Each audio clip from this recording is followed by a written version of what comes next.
Welcome, sports fans, to Ed's Sports Channel, Show 1. I wanted to spend this segment talking about what's been talked about a lot lately. However, the focus of this, just as an overall, and all you know, will be about Detroit sports. So, without further ado, while the coronavirus is going on right now, there's not a ton to talk about, but we certainly have some Lions news to talk about, and I will start there.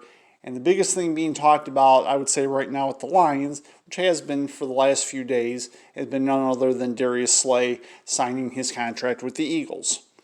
Now, personally, based on what I've heard, what I've read, and what I've seen, I don't blame Darius Slay for signing with the Eagles.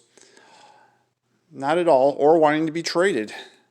Especially after I found out what Matt Patricia called him, and while I'm not going to mention it specifically on here, like others have said, you don't tell a grown man to go suck on somebody else's business, so to speak.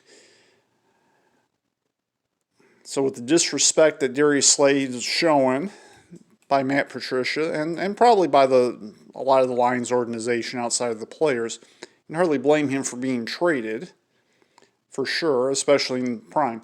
But this is where the Lions, once again, have failed. They could have signed him to a contract extension very easily for about the same amount of money he's making with the Eagles. For some reason, and I have no idea why, they don't want to keep him, even though they had the worst pass defense in the NFL last year. I mean, it makes no sense to me.